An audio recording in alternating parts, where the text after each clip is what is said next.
नमस्ते मुंहिंजा दोस्तों, कीअं आहियो तव्हां सभु? आशा आहे त तव्हां सभु ठीकु हूंदा। इहो मिसाल त तव्हांखे ख़बर ई हूंदो त इहो ग्लास अधु पाणीअ सां भरियल आहे ऐं अधु ख़ाली आहे।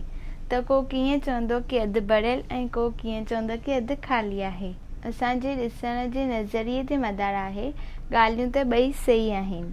हे गिलास अधु भरियल बि आहे, हे गिलास अधु ख़ाली बि आहे। इन नज़रिए जे विषय ते अॼु मां तव्हांखे हिकु ॿी आखाणी वरी ॿुधाईंदसि।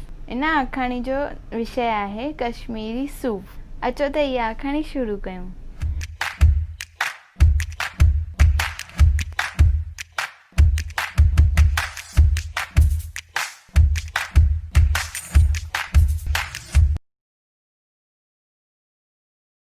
हिकिड़े ॾींहुं सुदामो स्कूल थी वियो त रस्ते में ॾिठईं त हिकु सूफ़नि वारो वॾा वॾा कश्मीरी सूफ़ हिकु दाणो हिकु आने विकिणे रहियो हो।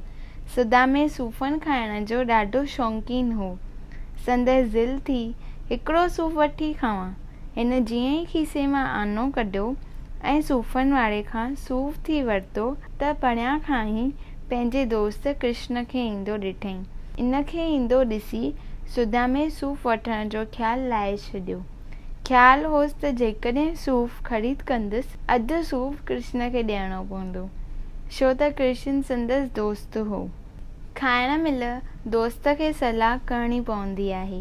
सुदामे दिलि में चयो, जेकॾहिं कृष्ण हिन वक़्तु न अचे हा त सॼे सारे सूफ़ जो मज़ो मां वठां हा। एतिरे में कृष्ण बि अची वियो ऐं सुदामे खां पुछियईं, भाई सुदामा छा पियो करीं?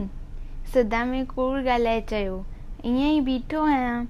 एतिरे में कृष्ण जी नज़र कश्मीरी सूफ़नि जे टोकरियुनि ते वञी पई। हिन यकदमि 2 सूफ़ ख़रीद कया ऐं हिकिड़ो पाण खयईं, ॿियो सुदामे खे खाइण लाइ ॾिनईं। उन महिल सुदामो दिलि ई दिलि में शर्मिंदो थी पियो। हिते इहा आखाणी पूरी थी वई। इन मां असांखे इहा सिख्या मिले थी त हमेशह पाण जो न सोचिजे, दिलि हमेशह वॾी रखिजे ऐं जेको पाण खाइजे उहो ॿियनि खे ज़रूरु सलाह कजे। इन मां असांखे हिकु ॿी बि सिख्या मिले थी त असांखे पंहिंजो नज़रियो सुठो रखणु घुरिजे, ख़ाली दिलि न दिमाग़ बि वॾो रखणु घुरिजे। हिते इहा आखाणी पूरी थी। अगरि तव्हांखे इहा आखाणी वणी त महिरबानी करे लाइक कंदा, शेयर कंदा ऐं सब्सक्राइब कंदा ऐं नोटिफिकेशन बेल ज़रूरु वॼाइजो। कमेंट्स में ज़रूरु ॿुधाइजो कि तव्हांजो नज़रियो कीअं आहे। मिलूं था ॿिए वीडियो में। कमेंट्स में तव्हांजो ज़रूरु इंतज़ारु रहंदो। Thank you, by.